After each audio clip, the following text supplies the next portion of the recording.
Is it good afternoon? Yes, it's good afternoon. I was thinking, I don't know what happened then in my head. I really don't. Shall we just stop and start again? Well, we can't do that because we're live. Oh my goodness. Welcome to the Green Umbrella Live Lunch. Now my phone's pinging because we're live on LinkedIn, and I don't know what. Do you know what happened? It's just before I hit the live button, Molly was saying that because she's in a different office today at home, and she said next time she'll be back in her own place. And she made a comment about the fact that she sat next to the 3D printer, and I'm Jane and Mark are nodding along, and I'm going, I haven't noticed the 3D printer, and then I'm thinking, how did I not notice the 3D printer? Yeah. And then I was going through that thought process as I'm hitting the live button, and then we're live, and I'm like, I don't know what I'm supposed to say. And the thing is, your instant response is to say, good morning, good afternoon, and then it's 12, and I was like, I don't know what to say. It's been a week for mind blocks. What can I tell you? I was speechless yesterday for about an hour. Shocker. Wow.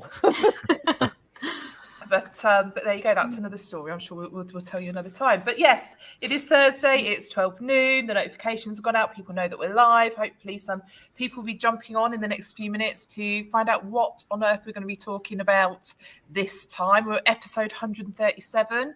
So, let's make it a good one, guys. What have we got to talk about today? Who's going to go first? Molly. I'm it looks like you're like, I've got something. Okay, so I am living up to my Meta Molly name today. So the first one is MetaQuest are introducing a new track your fitness feature. So it's going to be tracking your heart rate, your health connection through Android. And it's going to be an immersive VR fitness app where you can do a range of different classes from boxing to basketball to tennis and everything. But there is a bit of negativity going around about this, about should we be giving our heart rate to Meta? But I don't know. I found that a bit of a weird one because most people now have a watch, so surely that's doing the same thing and feeding back elsewhere. But yeah, has anyone? I know Jane, you got a MetaQuest in your house for Christmas. What do you think to the whole gym classes, fitness app? My first thought, quite frankly, is how the hell would you do that while wearing the headset? Because it's really heavy and I feel like it would fall off, if I'm honest. So yeah, that's so true. Kind of had to stand quite still when I was wearing it because it kept sliding down my face, even on the tightest thing. So no, I don't think that would work. But yeah, maybe you can get something. Maybe I've got a funny head. Who knows? I feel like it's just an update of the Wii Fitness. Do you remember when you had to run on the spot with the whole remote or play tennis? But it's going to be a bit more intense, I think, by the sounds of it. A bit more like an actual gym class. Like it says, "Get your sweat on" is the slogan for it. So I don't know. So there you go. You can do that and get home then without having to go to the gym, can't you? Guys, I've got to tell you. I did. Can you hear me? No. Not very well. Not very well, no. Oh my God, my signal is breaking up big time, and I'm just like, Molly is a robot. Hilarious. I'm only hearing little bits. Okay, I'm going to have to dive off and try and come back again, I think. Well, save the dead air. Yeah. Did you have another story anyway, Molly? Yes, so I have two more actually. So YouTube are also adding new analytics to focus on the shorts. So this is going to include new data such as subscriber growth, looking at short thumbnails, and the new element in the YouTube Studio to display a breakdown of subscribers gained and each content type to help explain video performance. So I thought that might be quite good, a bit more of a deep dive into how well your shorts are doing. I mean, I feel like it's going to be quite difficult. You're going to have quite a few shorts on your YouTube platform in order for it to be valuable. But I don't know. I guess it's a bit like Reels, isn't it, where you can see who's viewed it and stuff. But I'm not really too in-depth into the shorts. I'm still getting used to it all. I know we talk about it a bit in the office, but a few more analytics to go on with that one. But yeah, and then to go on a similar note, Facebook are also testing fewer notifications to increase both user satisfaction and app usage. So basically, people are going to have to start logging into Facebook in order to see their notifications. But I know Jane and we've been talking about it this week, how we seem to be getting the random notification from ages ago, or more notifications than normal. So I'm guessing that's just them all testing it and it starting to show. But yeah. Fair enough. Yeah, and I mean, notifications definitely have been a bit weird for me lately. Yeah. Notifications when I didn't want them, and none when I do want them, and things like that. So, but yeah, I mean, I personally, I like my notifications, so I won't be happy if they get rid of some of them. Yeah, I think you're going to have to, like, even your comments and people. You're back. Do you know, like, honestly, like Molly as a robot is hilarious. That's what I was trying to tell you. Like, the signal was horrific. I've switched connections, but when I first rejoined, it was still a bit funny. So we'll see how we go. If I have to dip off again, I'll leave you guys to it. But yeah, it was not good, but highly entertaining. I should have danced. Maybe not. I thought you were singing today. Oh, not today, no. No? Oh, okay. Just checking. We'll save the dancing for when Nicole's on. Yes, yeah, definitely. So what were you just talking about? Facebook notifications? Facebook notifications, yeah, just how they're going to be reducing them so that people log in and have to actually find their notifications rather than getting them sent to them. Yeah, the push notifications are a bit much, especially when if you've got an active page that you're managing or a group that you're managing. It's overwhelming to say the least. And then when you've got everyone using the everyone tag as well, it is. I need to actually put some time in my diary to just go through all the notification settings for different pages, different groups I'm in. Leave some groups who are abusing the everyone tag. I have left one or two already, and then I was quite open with the group owners, saying, I'm sorry I'm leaving your group, but this is why. Stop spamming people like me. And they're not even always like the best post, are they, where they at everyone? And I'm like, what? Just to get a few more views, but yeah.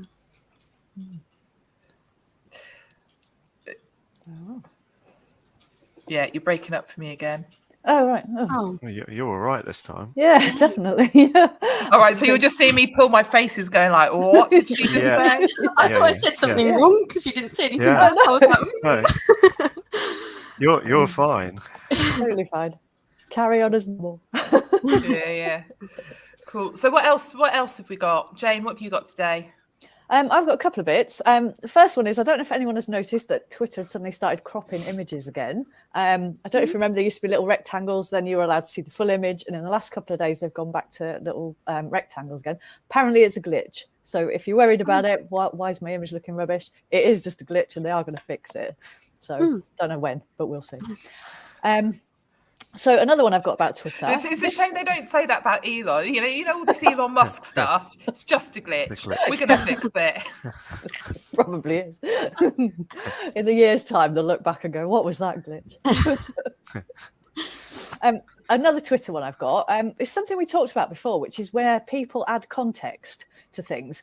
And I just wanted to talk about it because I've seen one for the first time today. So someone had tweeted a video of Joe Biden and said, "What's wrong with Joe Biden's face?" But then underneath it had this little block going. It said, "This video has been digitally altered to change the appearance of Joe Biden." And then there was a link to the original. And so that's where people apply to be Twitter context people who go in and find these things and comment on them. And you can be an official contexter. I don't know quite what the word was. But yeah, that was just the first time I've actually seen one. So it was just quite interesting. Yeah, I've never seen one. I've not, no. But then what are you doing on Twitter to be getting served that kind of content anyway, Jane? I don't know if it was one of the news people that I follow had retweeted it. So yeah, not very exciting, but yeah. I've got some stats as well if anyone's interested. So the people that used to be App Annie are now called data.ai. They've released some key performance things around general apps on phones. And I just thought this was really interesting stats. So this is worldwide. Like in 2022, there were 155 billion new app downloads on mobiles, which is 485,000 a minute. I mean, that's all apps, not just social media or anything, just all apps. So $167 billion was spent in in-app purchases last year. 5 hours per day per user was spent on apps. $336 billion dollars were spent on just mobile ad spend through apps. And 4.1 trillion hours were spent in total on apps, which is 11.2 billion hours a day, apparently worldwide. That's a lot of people on their mobiles. That's a lot, yes. So this is the thing. When it comes to like the whole world of apps, there's big business there. Okay, big business. Like there's so much possibility, so much opportunity. The problem is if you have an idea for an app, you want to create it, develop it, get it to market, it takes so long.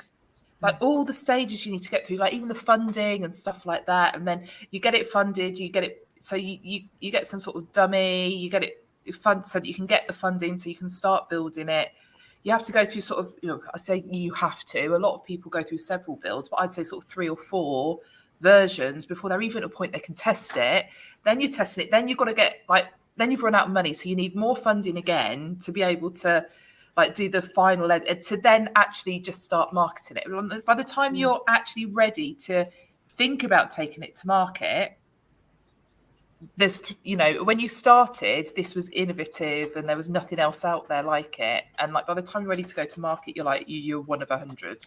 Yeah. It's like the app world just I find it really interesting and it amazes me, and I'm like, wow. But at the same time, I'm like, I don't want to touch it. I don't want to go anywhere near. I saw a thing, but it wasn't really relevant to anything else, but I've just found it again now. You guys have been talking about that. Apple had $19.6 billion of ad revenue, 2022, but most of that came from the App Store. So ads within the App Store, so just show, like you say, just shows how massive it is just on ads within the App Store. Yeah. And okay, here's a question for you though. How much of that revenue has come off the back of someone recommends an app to you, free trial, okay, and it's like, but you've got to put in your card details and your 14 days or your 30 days or whatever it is up, and then the payments start going, and because they're such small amounts, you then don't notice them, and you're paying for something for 3 months that you never intended to in the first place. Like how much of that revenue is coming from those situations, do you think? Well, that one is just literally advert revenue. So I don't know what subscription revenue would be. That was their ad revenue. Oh, just the ad revenue on it. Okay. Yeah. But yeah, like you say, yeah, because obviously we've been playing with a few apps lately. So you sign up for your 7 days free trial, and if you don't, stop it straight away. The next thing you know, you've paid 60 quid for a year or something. There's an app you can get to remind you to cancel your apps. But I bet that app costs something. I have no idea. Or did you find it on an advert? I can't remember where I saw it, but I think it actually auto cancels them for you, actually. Oh, really? So, yeah. I've not looked into it that closely, though. Do you know, it is annoying, things like the annual subscription stuff, because the thing is sometimes as well, you think you've dealt with it already, and then so like in your head it's done. So we have a subscription for something and it's like 100 quid a year, and I thought after it went out last December I dealt with it, and then I got a notification saying the payment's been taken again. I'm like, for God's sake, damn it. And it's only, it's only 100 quid, but you're just like, that's another, it's like another 100 quid on the 300 quid we've done over the last 3 years, but I still haven't cancelled it. So yeah, I should say what it is, and then one of you can remind me. But yeah, there you go. But it is frustrating. So Paul's just put in the comments, and that's exactly what I'm saying. It's like you're on a site, and it's like, here's your free trial. Put your card details in. We won't take any money now, and then. You whatever that thing it was, you use it in that moment and then don't use it again. And therefore, it wasn't that exciting, maybe. You could go, oh, is that it? And then you forget to cancel it because, but it's a bit like gym memberships. How many people have joined the gym in the last few weeks, and in July, they're not using it, but still paying. Probably what keeps gyms afloat, isn't it? People doing that. Yeah. Do you know that is part of the business model? Like it's like, you know, the more subscribers you have and maintaining that level and increasing that level, but you only actually want about 10% of people to use the facility. Otherwise, the business, otherwise it's unviable. So yeah. Anyway, there's me getting dull again. Come on, guys. Let's make it interesting. What else we got? I did have a couple of stats actually off that same thing that were social media related, if that's all right. And it was just that actually TikTok generated the most in-app revenue in 2022. Mostly that was people buying in-app coins to donate or buy things. And Instagram was the most downloaded app worldwide still, followed by TikTok, Facebook, WhatsApp, and Snapchat. Do you know, it's funny because people still, they see that and they think, oh, Facebook's declining. It isn't. It's just they've already got the market share. There's not that many more people that they can like have as new subscribers. And it is like the growth is still there. It's just minimal because, like I said, there's, you know, there isn't that many more people to gain. So yeah, that's interesting. I mean, we have seen a massive rise in Instagram, haven't we, in terms of people on there, businesses on there, that kind of thing. And you know, TikTok has been TikTok over the last couple of years, so you know, no surprises there either. But yeah, it's interesting. I'm wondering what's going to come along next. I often sit and think like, what is someone not doing? Like, what could be done? But I feel like every avenue is covered, so I'm excited to see what's coming. Well, I think there's going to be a lot of recreating stuff that we've had previously, but within the metaverse.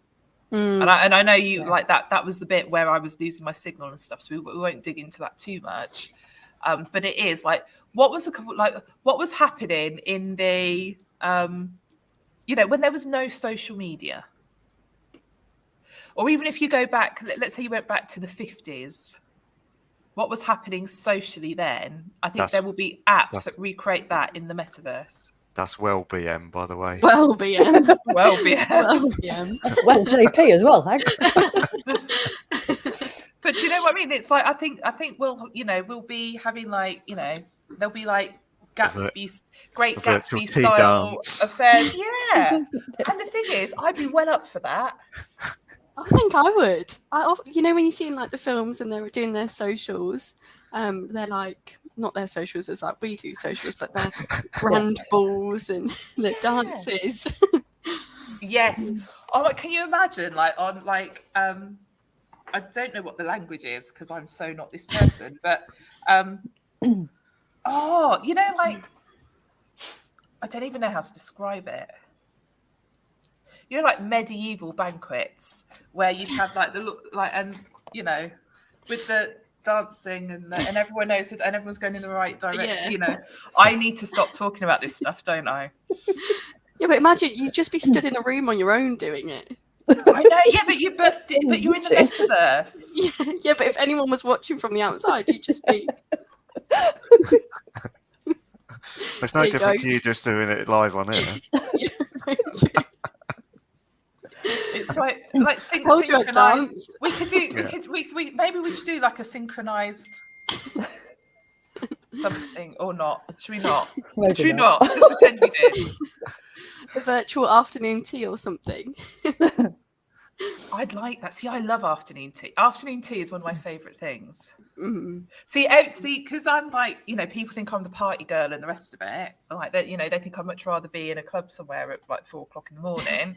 But actually, a really, really nice afternoon tea in somewhere really grand and beautiful and that feels historic and like that is one of my favourite things. Well, we'll just have to change the backgrounds for everyone and just sit on Teams. It's got to be proper China, though. It's got to be proper China, where because I've got like man hands, right? So it's got to be proper China, like proper teacups that I can't even hold them properly because they're so dainty. Makes me feel like I'm at a little doll's tea party thing. I feel like I'm embarrassing myself. I feel we've digressed quite a lot there. Yeah. There you go. Okay. Well, you started it with your facts and figures. You don't really know how we got to that point. I can't even remember what the stat was that got us there. And Anyway. we've gone back to medieval times. We just need a jester. So we got one of them already, haven't we, Mark? I was going to say, be careful now, kiddos. Right, come on, Jane. Any more stats on your list? No, that was the only ones I pulled out. Is that it? Yeah. Yeah. Right. So, look.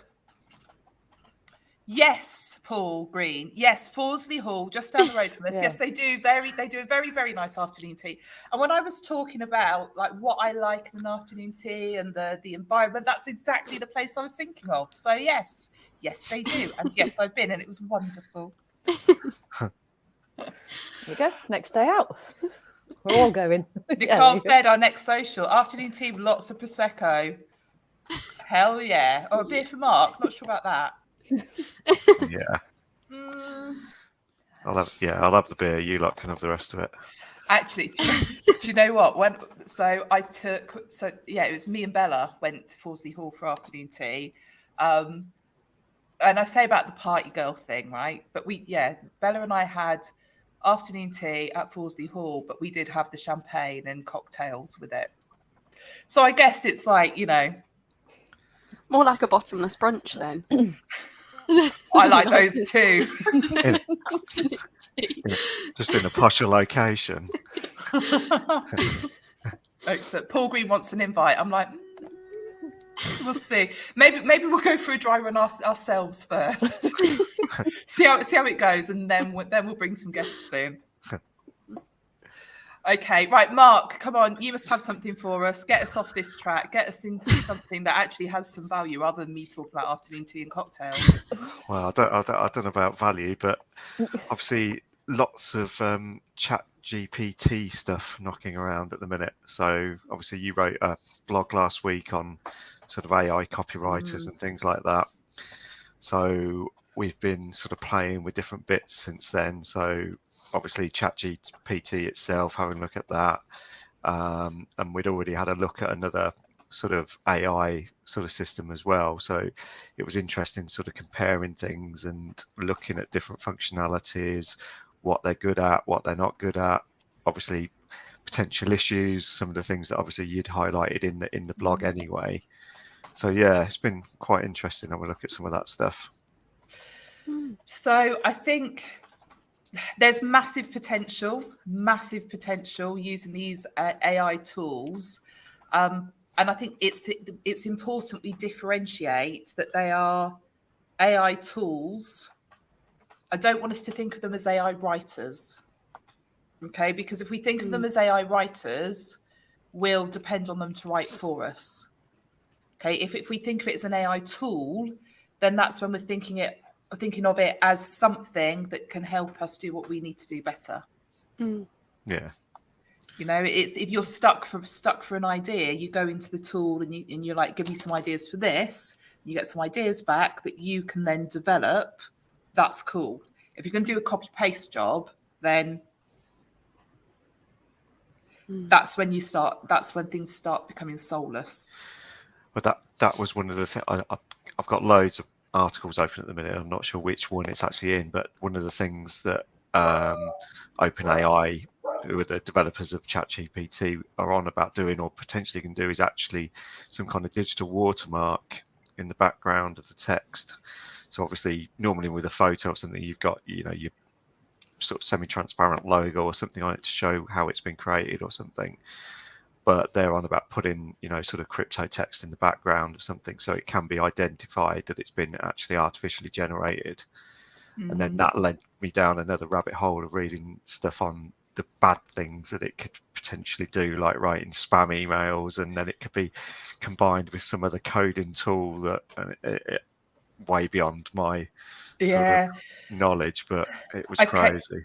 So there is a lot of conversation around copyright and where that lands, and IP, like intellectual property. So if you were to use the tool to create something that you then claimed as intellectual property, when essentially what you've done is a copy paste. Let's say I asked Chat GPT to create a system for managing LinkedIn presence.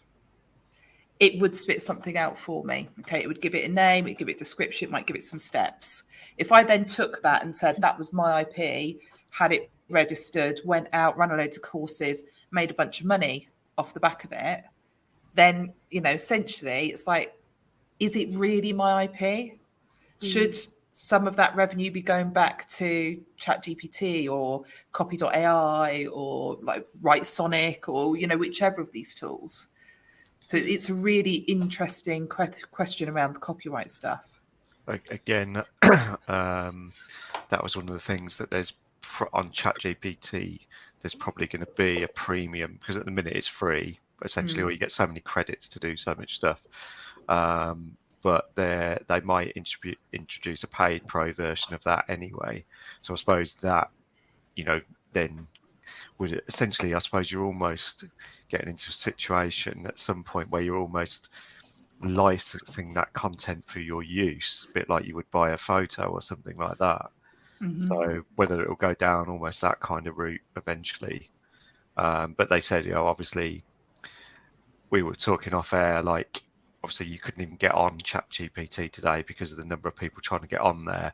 So this pro version would bypass that kind of thing. So you'd always have access to it and things like that. No blackout periods, faster response. And at least they're saying at least 2 times the regular daily amount of messages and things on there. So I suppose that's bringing that system into some of the other paid ones that were already out there.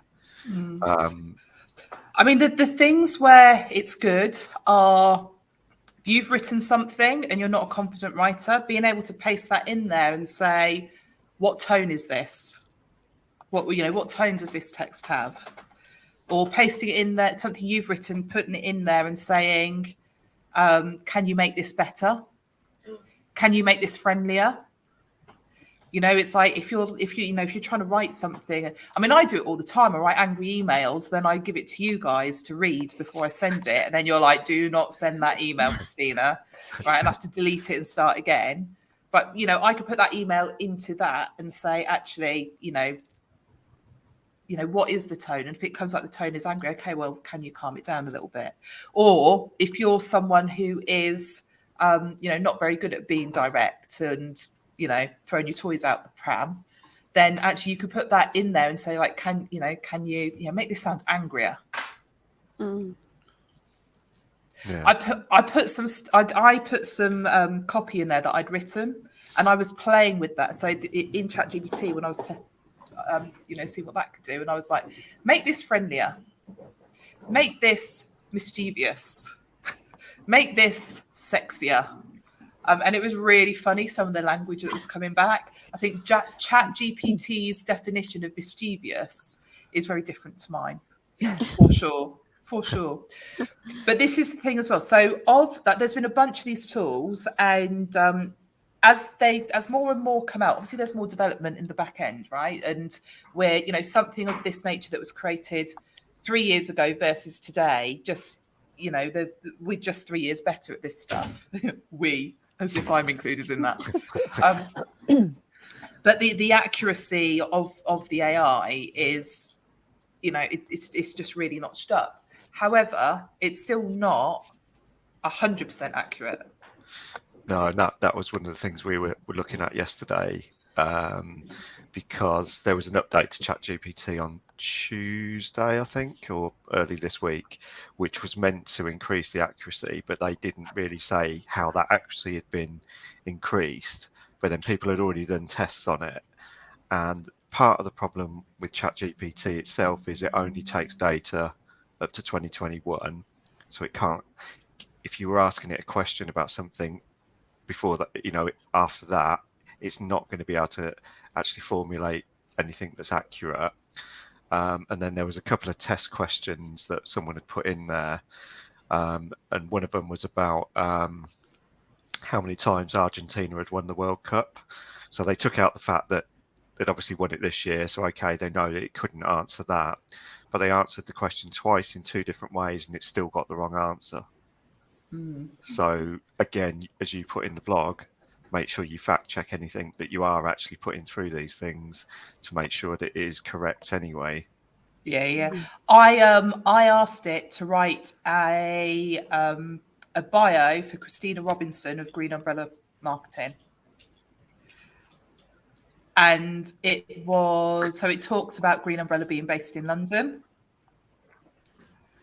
I'm just seeing if I can get into it now so I can actually show you what it wrote. But it was interesting, like just asking it about me, how much of it was accurate and how much of it was assumptive and filling in the blanks. So I think there's a good way to test it would be to ask it questions about you. Yeah. And see what comes back. But yeah, that was interesting. Thing is, when we were talking about that yesterday, we asked the same question to ChatSonic, which is up-to-date data, and it got the Argentina one totally right, didn't it? And the other test question. Yeah. And it even knew it just one. And then we wondered how accurate it was. And Molly said Fern McCanada announced she was pregnant 2 hours earlier.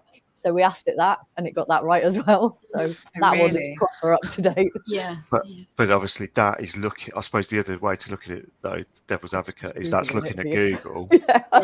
Obviously just because it's on Google doesn't mean, that it's out there doesn't mean that it's correct. So again, it's 100%. It's obviously checking sources and things if you are going to sort of ask for information. And I think that was one of the things, one of the sign-offs, one of the articles I was reading was basically something like Chat GPT. It's no substitute for actually Googling something for information purposes. You might be able to write some stuff around it, but don't rely on it for sort of factual information to a certain degree, at the minute anyway. Like I said, I do think it's good for inspiration, for ideas. I put in there, so like we've got a webinar running tonight, and I'd like we were already marketing the webinar when I was like playing around again prior to writing the blog. And I thought, actually, what if I ask it to give me webinar titles based on what I'm planning to share in this webinar we're already marketing? Like, what titles would it give me versus the title that we've got? And so I said, give me 10 titles for a webinar talking about this, this, and this. And they came back, and it was like looking across the 10, there were none of the 10 that I would pick that I would say, yes, I like that title. But there were 4 or 5 of them that had little bits in that I went, oh, actually, I like, those 2 words phrased, like those 2 words with those 2 words. Actually, like that would be a good title. So I think it is like that's the way to use this stuff. And they are good tools for us to be using, especially in marketing, especially if you're working on your own in marketing. But like I said, you've got to think of it as being a tool and not as a writer. Yeah, it's a really important I don't know what the word is. Differentiation. Is that a word? Yeah. I'm not sure. It's like even thinking about saying it then, my mouth didn't know what to do, like which way to go. There you go. All the speech therapy coming back out again.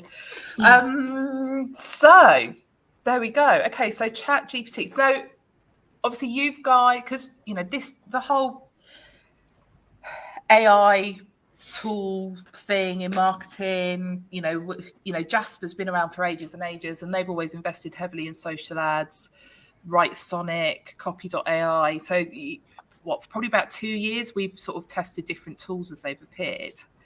And I know you guys have done more in terms of comparison. So if I was going to say, right, we're just going to pick one to use across the business, like, there's only one we're ever going to recommend to people right now, what would it be and why?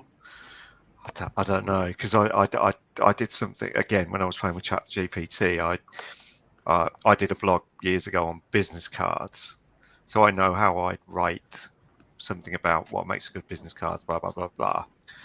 And I tested that in Sonic ages ago, and I didn't really like some of the stuff that came back with. But I did do it in Chat GPT the other day, and I thought that was really good on that. But whether that's because it's almost, there are literal things, it's a fact-based almost thing that it can pick up on that. So I don't know. For me, I don't think there's a definitive one really. I think we've seen good bits in different ones really. I don't know what Jane thinks. She uses them as well. I've not done as much with Chat GPT personally, but I think Writesonic is actually quite decent. But like you said, it can write a generic, bland thing for you, but you need to put personality into that. But what it actually writes and the things it comes up with are really good for giving you ideas and giving you something to expand on. But I haven't tried the same thing in Chat GPT, so I don't know. But personally, I think things like Writesonic and that ChatSonic thing I was going through yesterday, definitely I think as an assistant were really good. And it isn't even that expensive, that. So, you know. Do you know how much it is? We just sorted the payment out. I've forgotten what it was it? About £40 a month for the one that we use, or is it a bit less but than I think that? the basic one was only about 17 or 18 or something. Yeah, but you only get so many words and stuff. You didn't get you? much out of that one, did you? So. Yeah. Cool. And Molly, what do you think? I mean, if I'm honest, it does still blow my mind, all of it. So Jane and Mark were doing all of this comparison yesterday, and I had my ear to it, but I was a bit like, oh my gosh, what is going And then the images, because Mark was doing some of the images, and so were you, Jane, and we were saying random stuff like, can you put a piece of cheese on a plate with a badger? And it could just do it. And I was just... Banksy, don't forget that bit. Yeah, in the style of Banksy. And I was just mind blown. I was like, what? How? And it was pretty much instant, wasn't it? I mean, admittedly, the Fern McCann question did take a little bit longer to find the answer, but it's still instant pretty much. So it does still blow my mind. So I'm not passing comment on either. What did you think of the design stuff? I thought some of it was good.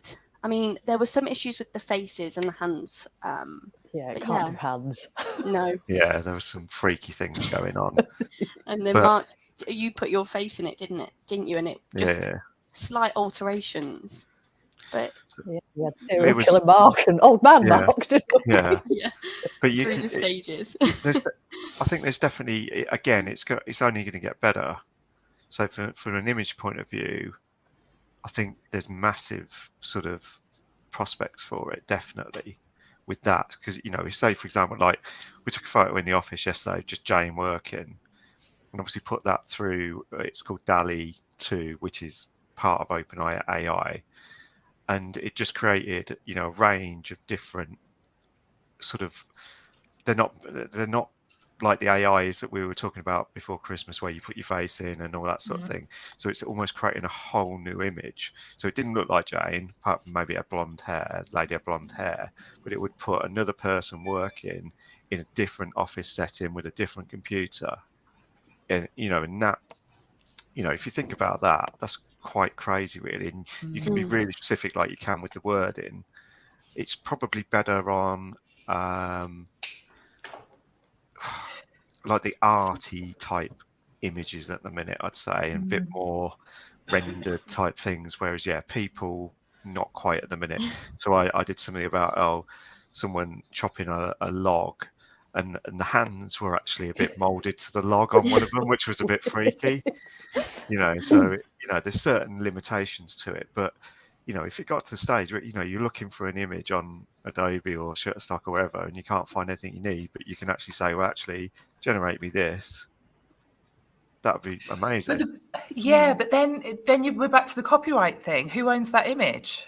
Again, I was thinking about that, because obviously it's going out there and looking, it must be looking, searching essentially a database of images.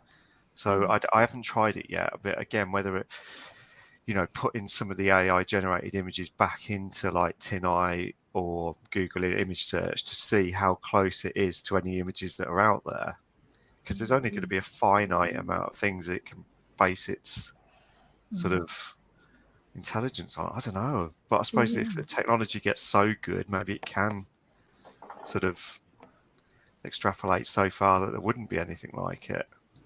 But I think, I mean, we're saying, do you know what we should do is we should put our logo or some of our imagery, or like maybe the image for this banner, put that into it and ask it to rebrand it and see what it comes back with. Yeah, I don't think it would do that. You can't. be that specific. I don't. Could you on DALL-E? I'm not sure. We should try it, see what we can do, because that would be an interesting thing. I'm not logged in at the minute. I don't think you can. If you put an image into it, I think it just does its own thing. Or like you can use the image. I don't as think part of something. you can't. I haven't. I literally started playing with it on Friday, I think it was. But I don't think you can specify like you can if you were generating an image from nothing. I think you put the image in and then it gives you like sort of 5 options, and then you can refine one of those options and it'll go again, but you're not telling it what you want it to do. I don't think. I'll have to try it and have a look. Yeah, it'd be interesting. Then we'll share the outcome, but that would be interesting.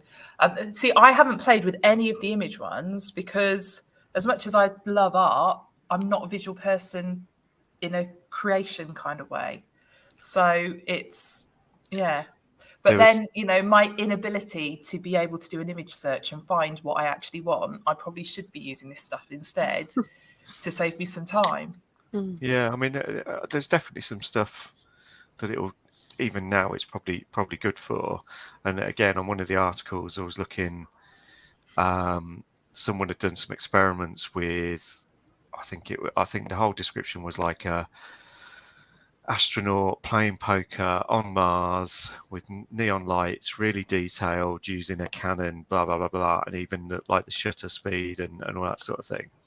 And the outcome of that was really good.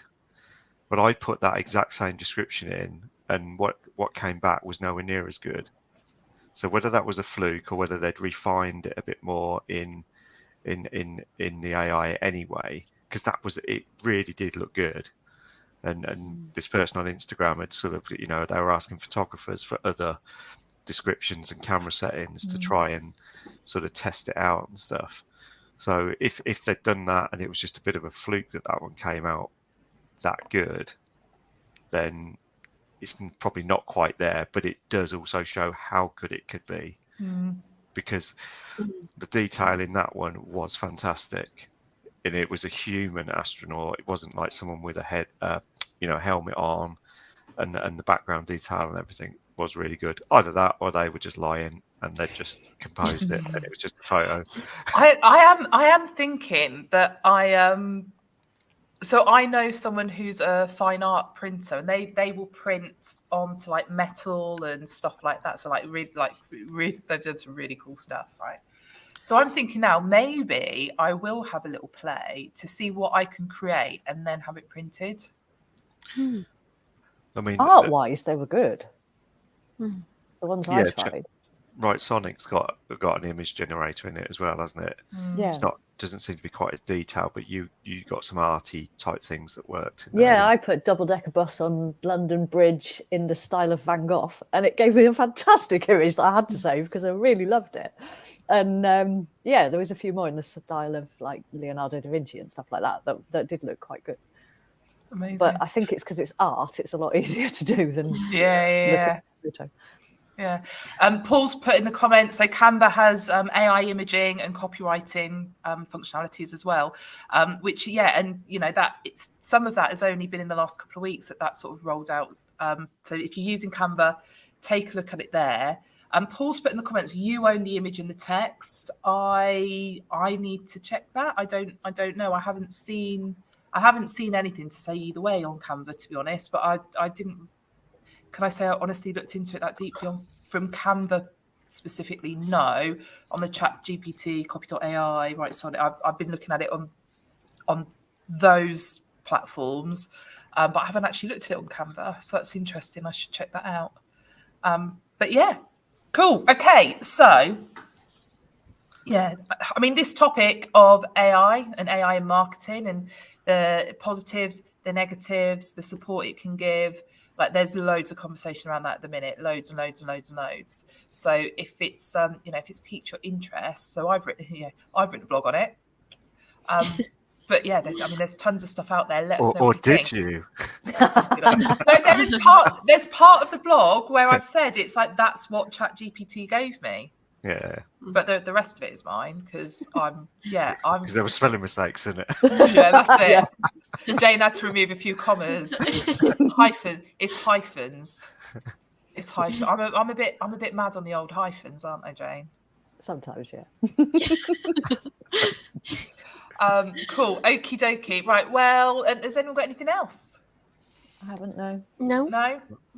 Cool. No, all good. The only other things I saw just very, very briefly then were, Ernest, did you talk about Facebook Creator Studios being no, I shut didn't, down? actually. So we're all No. going to go back to business or over to Business Suite, which is thank God, because that means there's less versions of Facebook. And when we're dealing with clients, we're going, right, if you click here, then that will take you into, oh, no, you don't get access to that. All right. Yeah. So it will simplify things temporarily.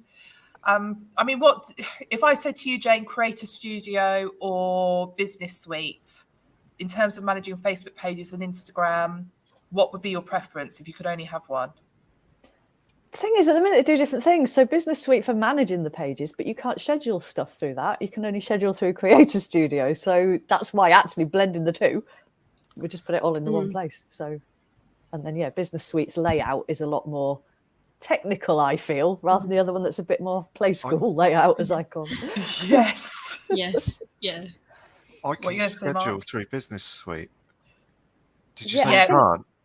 Some can, some can't. Oh, Yeah. right. Okay. Actually, I still Yeah. have Business Manager. I don't even have Business Suite. Oh, right. Okay. Good point, actually. So yeah, this I is- don't have the same as anybody else. Yeah, this is the issue. So I was looking for something yesterday on our page. I currently don't have access to any insights for the Green Umbrella Facebook page. Now, I usually do. So that's a glitch, and I'll look again later today. But yeah, when there's so many versions of things, it's really tricky. But like I said, hopefully then removing one of those options might simplify things for all of us. So I'm quite pleased about that. And then the other thing is, I'm only going to talk about it really briefly because otherwise I'll start getting all like overexcited like I do about this stuff. And it's at a level that actually means, if you run a marketing agency specializing in social media, you'd be really interested in this too. But no one else on the planet cares. So Meta and how they handle data in the EU and through ads and that kind of stuff, there's been this sort of ongoing court case.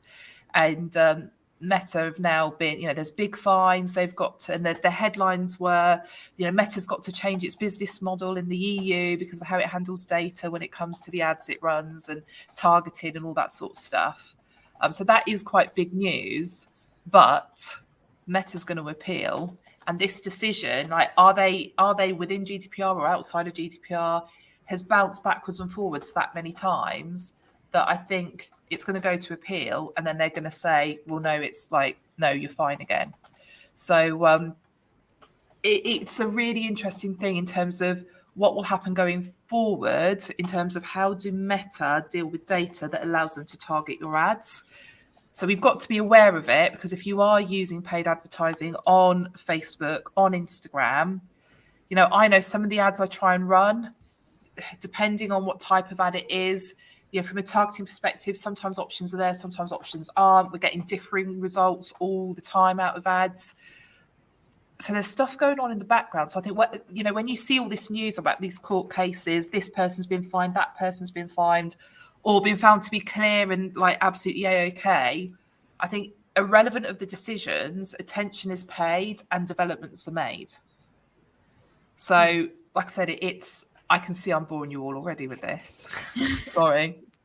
But yeah, it's an interesting thing. It's an interesting thing. But I think we may see in the next 6 months, 6 to 12 months, I think we might see another big shift in terms of ads and targeting and how that all works, what data we're able to use, which may well improve the way that ads on Meta work, because they're not going to be able to be as granular with the targeting, and therefore, if they're going to take away in one hand, they need to give us something in the other.